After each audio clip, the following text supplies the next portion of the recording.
उदय। एक वीडियो बहुत ही तेजी से वायरल हो रहा है। यह वीडियो 4 साल पुराना है, लेकिन आज भी यह उतना ही प्रासंगिक है जितना 4 साल पहले था। बॉलीवुड में कास्टिंग काउच के बहाने न केवल लड़कियों का बल्कि लड़कों का भी जिस तरह से शोषण होता है वह सब कुछ बयां करता है यह वीडियो। हम लोग जिन्हें पूछते हैं, जिनके हाव भाव की नकल करते हैं, जिनके स्टाइल को अपनाते हैं, जिन्हें रुपहले पर्दे पर देखकर बड़े होते हैं, जिनकी इबादत करते हैं, जब हमें उनकी करतूतों के बारे में पता चलता है तो नफरत होती है, यह सोचकर कि हम किसे पूज रहे हैं, किसका गुणगान कर रहे हैं, किन फिल्मों को देख रहे हैं और क्यों पूज रहे हैं। आज हम एबीपी न्यूज़ के सलोनी चोपड़ा के उस वायरल वीडियो को आपको इसलिए भी दिखाना चाहते हैं कि ताकि आप में से कोई यदि अपने बच्चों को बॉलीवुड भेजना चाहते हो तो भेजने से पहले थोड़ा सोचें, गंभीरता से सोचें कि उस चकाचौंध के पीछे बहुत ही घना अंधेरा है, बिल्कुल घना अंधेरा है।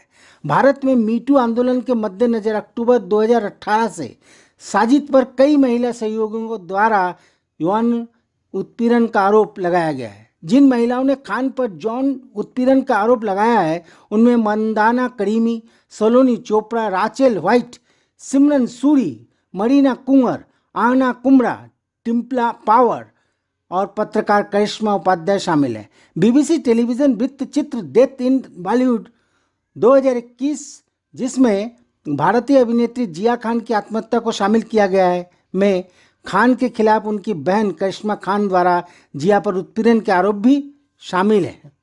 Indian film and television directors association ने आरोपों के आलोक में खान पर फिल्मों के निर्देशन पर प्रतिबंध लगा दिया। बाद में इसे 1 साल बाद 10 दिसंबर 2019 को रद्द भी कर दिया गया। आपको पता होगा कि साजिद खान जाने माने कोरियोग्राफर फराह खान के भाई हैं। हालांकि अच्छे लोग भी इंडस्ट्री में मौजूद हैं, ऐसा नहीं है कि अच्छे लोग नहीं हैं, लेकिन वहाँ पर ज़्यादातर खराब लोगों की तादाद इसी तरह की है। तो चलिए उस वीडियो से रूबरू होते हैं।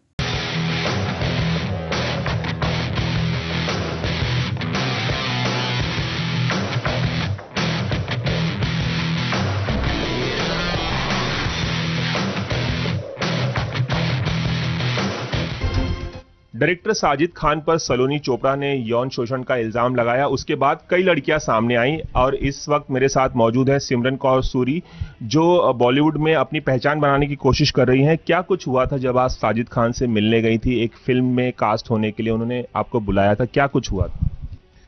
तो साजिद खान ने खुद फ़ोन किया था मुझे पता नहीं मेरा नंबर कैसे आया उनके पास, बट उन्होंने खुद फ़ोन किया और उन्होंने मुझे बोला कि सिमरन मैं कास्टिंग कर रहा हूँ हिम्मत वाला के लिए, तो आप आ जाओ मुझसे मिलने। और उन्होंने मुझे एड्रेस भेजा, तो मुझे ये था कि हम लोग ऑफिस में ही मिल रहे हैं, पर जब मैं गई वहाँ पर तो वो उनका ऑफिस नहीं था, वो उनका घर था। और वो मतलब बहुत ही कैजुअली एक गंजी में और शॉर्ट्स में थे और वर्कआउट कर रहे थे ट्रेडमिल पे। तो मुझे ये लगा यार ये तो मतलब प्रोफेशनल मीटिंग है, तो इस पे ये ऐसे क्यों ड्रेस्ड अप हैं। और फिर मैं गई तो उन्होंने सीधा मुझे बोला मेरी बॉडी देखी तूने, तो वो ऑकवर्ड था ऑलरेडी थोड़ा। फिर उन्होंने मुझसे कुछ सवाल पूछे कि आपने क्या क्या किया है, ये वो सब बताइए। और उसके बाद उन्होंने मुझे बोला कि कपड़े उतारो। तो वो एक शॉकिंग सी चीज थी। पूरे कपड़े उतारने के लिए उन्होंने कहा? हाँ, ये बोला उन्होंने और मैंने बोला, मैंने टॉप या ऐसा कुछ नहीं, पूरे कपड़े उतारने के लिए? तो मैंने बोला उनको कि आप क्या क्या बोल रहे हो, आप कैसी बातें कर रहे हो। तो उन्होंने बोला कि मतलब मैं डायरेक्टर हूँ तो मुझे देखना पड़ेगा कि तुम्हारा बॉडी कैसा है। और क्योंकि मैंने वहाँ पे नोटिस किया था कि उनका और जैकलीन का एक फ़ोटो था हग करते हुए एक साथ। तो मैंने उनसे ये भी कहा कि मैंने कहा इतनी सुंदर लड़की है, आपकी गर्लफ्रेंड है, तो आप मतलब ये सब क्यों कर रहे हो किसी के साथ। तो उन्होंने बोला हाँ नहीं वो मैं एग्री करता हूँ, मेरी गर्लफ्रेंड मतलब सबसे सुंदर है।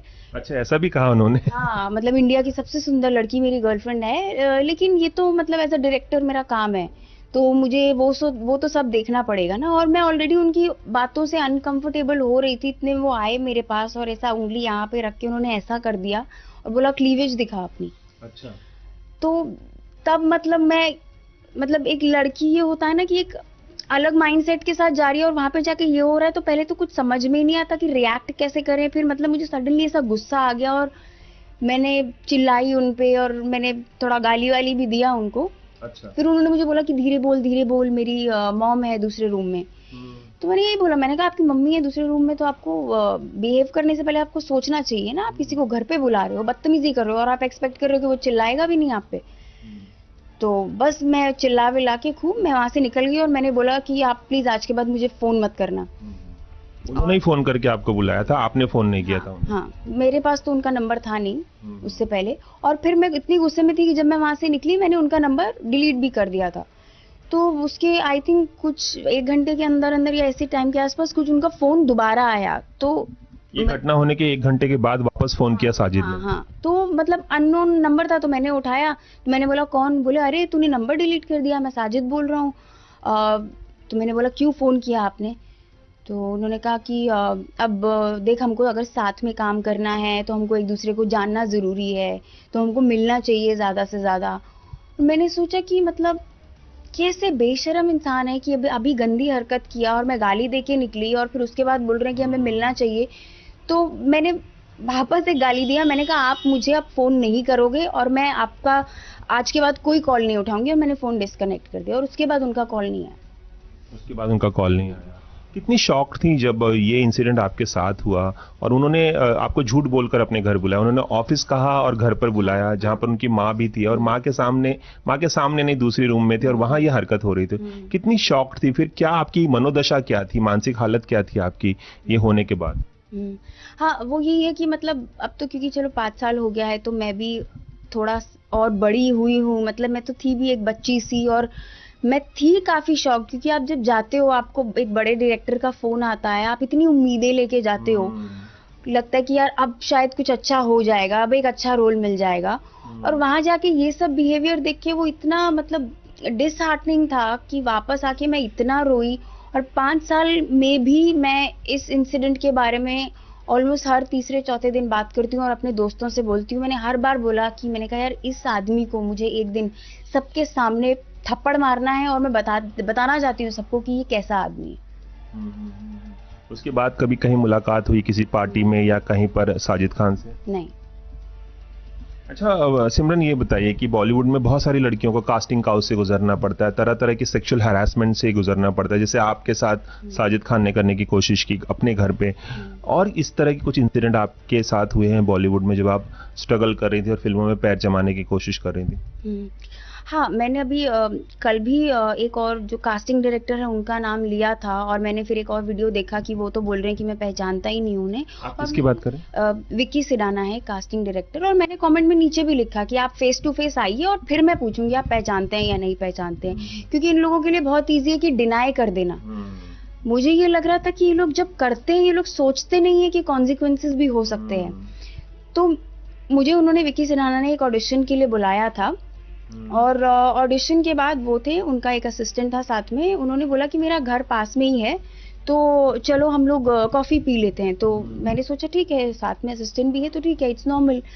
हम लोग उनके घर गए तो हम लोग सीधा ही जाके, उन्होंने बोला यहीं बेडरूम में बैठते हैं, 1 BHK ही था वो, हम लोग बेडरूम में जाके बैठे तो उन्होंने असिस्टेंट को भेज दिया और सीधा बेडरूम को लॉक कर दिया। और क्योंकि वो छोटे से ऐसा छोटी सी हाइट के हैं तो मुझे था कि अब मैं देखती हूँ ये क्या करता है, मैं इसको तो मैं डील कर लूंगी। तो वो फिर आके बैठे मेरे पास और वो ऐसा मेरे ऊपर जैसे ही ऐसे क्लोज आने लगे, मैंने उनको वही बोला, मैंने कहा रुको, वैसे आप, मैंने ये लैंग्वेज में कहा जरा से हो मैं थप्पड़ मारूंगी उड़ के जाओगे, मैं कहा चुपचाप ये दरवाजा खोल दो। और मैंने कहा मुझे पता है आप आज के बाद मुझे फोन नहीं करोगे कभी भी किसी कास्टिंग के लिए, बट ये मैं बदतमीजी तो नहीं बर्दाश्त करूंगी। तब उन्होंने बोला हाँ नहीं अरे ऐसा थोड़ी, मैं फोन करूंगा, पर उनका फोन कभी आया नहीं मुझे दोबारा नहीं। और इस तरह के कुछ घटनाएं हैं, ये बहुत ही आम हो गया है अब बॉलीवुड में कि कोई भी लड़की काम करने मांगने आती है और उसके सामने इस तरह की शर्तें रखी जाती हैं कि बदले में तुम क्या दोगी अगर हम तुम्हें फिल्म में काम देंगे। तो और कुछ ऐसी घटनाएं जिसने आपको शॉक किया हो? नहीं, मेन जो बड़े थे वो तो मतलब यही सब हैं, और बाकी मतलब ये सब कुछ चीजें जब हो रही थी क्योंकि मेरे विक्की से रिलेशंस खराब हुए, मेरे साजिद से खराब हुए, तो मुझे ये लगा कि मुझे फिल्मों के लिए एक बैक स्टेप ले लेना चाहिए, क्योंकि ऐसे तो मैं सबसे लड़ाई करती रहूंगी, क्योंकि जैसा मेरा नेचर है मैं पलट के जवाब देती हूँ। मैं स्वीटली ये नहीं बोलती कि no I am not interested, मैं पलट के जवाब दे देती हूँ और बदतमीजी बर्दाश्त नहीं गाली करते। हाँ देख कर आती हूँ, तो मुझे लगता है ऐसे तो मेरी सारी इंडस्ट्री से झगड़ा ही हो जाएगा, तो इसीलिए मैंने ज्यादा एड्स पे फोकस किया और फिल्मों में पे उतना ध्यान भी नहीं दे रही थी, मैं सिर्फ एड्स ही कर रही थी। कुछ वेब सीरीज किए, एड्स किया और फिल्मों पे उतना ध्यान नहीं दे रही थी मैं फिर। आपको क्या लगता है कि तमाम लड़कियों के साथ ऐसा होता है? कितने बड़े लेवल पर इस तरह की चीज़ें हो रही हैं लड़कियों के साथ? क्योंकि आपने अपनी सहेलियां, आपकी सहेलियां होंगी, आपने और इंडस्ट्री में लड़कियों को देखा होगा जिन्होंने आपको अपनी कहानी सुनाई होगी। कितने बड़े पैमाने पर ये सब चल रहा है? देखो जो मुझे लगता है जब कोई पकड़ा नहीं जाता है ना तो वो करता है और वो बार बार करता है। जैसे कि साजिद के ऑलरेडी आई थिंक 6 लड़कियां तो अभी ऑलरेडी आ चुकी हैं जो मतलब जो सामने बोल रही हैं। मुझे लगता है ऐसी बहुत सारी होंगी जो अभी बोल भी नहीं पा रही हैं। तो ये है, ये काफी जगहों पे है, पर मैं ये नहीं कहती कि सिर्फ ऐसे ही लोग हैं, क्योंकि अच्छे लोग भी हैं। मुझे लगता है कि जो नए डायरेक्टर्स हैं, प्रोड्यूसर्स हैं, ये लोग ज्यादा फोकस्ड है काम के लिए। वो ये नहीं देखेंगे कि यार मेरा इस लड़की के साथ कुछ हो जाएगा तो मैं इसे कास्ट कर लूंगा, क्योंकि उन्हें अच्छी फिल्म बनानी है। वो उसी को देंगे जो डिजर्व करते हैं। लेकिन ये लोग बनाते भी ऐसी हैं कि जिसमें हीरोइन को ज्यादा कुछ करना होता नहीं है, एक्टिंग से ज्यादा कुछ मतलब नहीं है। तो ये लोग सोचते हैं कि मेरे रिलेशंस जिसके साथ ज्यादा अच्छे होंगे मैं उसी को कास्ट करूंगा, जिससे मुझे फायदा होगा। हाँ मतलब होता है, पर मैं ये नहीं कह रही कि सभी लोग ऐसे हैं। और किसी फ्रेंड का कोई इंसिडेंट आपको याद आता हो जो बहुत ही बुरा इंसिडेंट था और उसने भी उसे शॉक कर दिया, ऐसा कोई किसी फ्रेंड का इंसिडेंट आपको याद आता है? हाँ मतलब कई हैं, जैसे कुछ कोऑर्डिनेटर्स भी हैं, लड़के लड़कियां सब लोग बोलते हैं। लड़कों के साथ भी होता है, ये सिर्फ लड़कियों के साथ नहीं होता है, लड़कों के साथ भी होता है। सब लोग बोलते हैं कहीं ना कहीं लड़कों को भी ये चीज फेस करनी पड़ती है। मैं तो ये चाह रही थी, क्योंकि अब जो है मी टू मूवमेंट है, इसमें सिर्फ लड़कियों को नहीं, इसमें लड़कों को भी बोलना चाहिए जो जो उनके एक्सपीरियंसेस रहे हैं। बाकी मैं किसी का नाम लेके ये सब बताऊं, उससे बेटर है कि वो लोग खुद सामने आए और खुद अपना एक्सपीरियंस बोलें। बट हाँ काफी ऐसे इंसिडेंट्स हैं जो मेरे फ्रेंड्स के साथ और ये वो।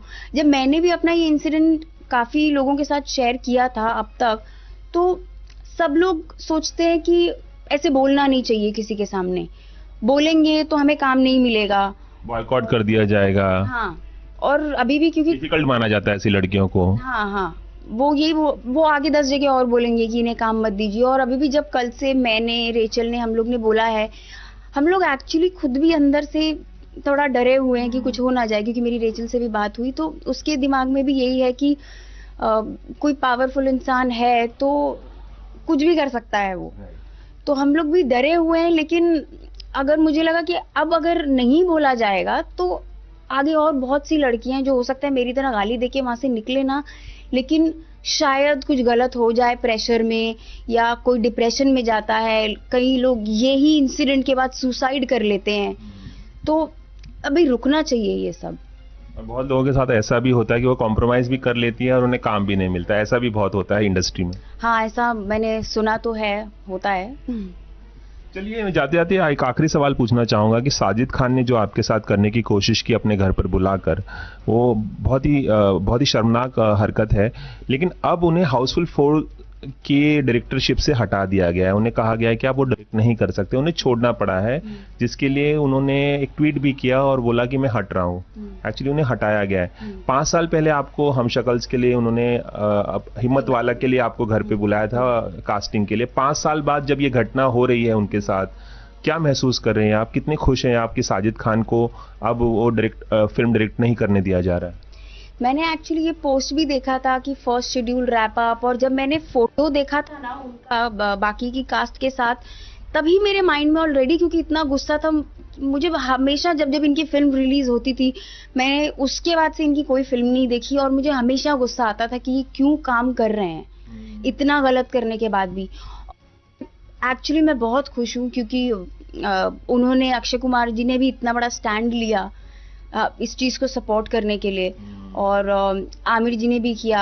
अच्छा हम लोग, हाँ, तो ये लोग जब सपोर्ट करेंगे बहुत इजी हो जाएगा उन लड़कियों के लिए भी बोलना जो डर के मारे नहीं बोल पा रही है। अब ऐसे लोगों को डरना पड़ेगा और ऐसी हरकतें अब लड़कियों के साथ नहीं होंगी जब ये खुद डरे हुए होंगे, जब इन्हें खुद सजा मिलेगी और फिल्मों में काम करने नहीं दिया जाएगा, डायरेक्ट नहीं करने दिया जाएगा, प्रोड्यूस नहीं करने दिया जाएगा, आप ये कह रही हैं? हाँ, फिर हम अच्छी फिल्में बना पाएंगे। और फिर किसी के साथ नाइंसाफी नहीं होगी। जी चलिए बिल्कुल। सिमरन, एबीपी न्यूज से आपने खास बातचीत की और इतनी गहराई से अपनी बात बताई, उसके लिए बहुत बहुत शुक्रिया।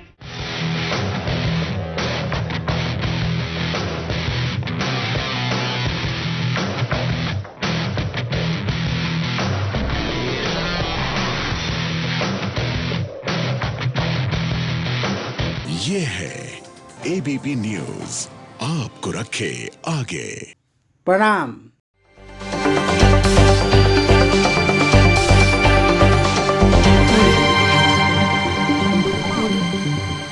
आज उदय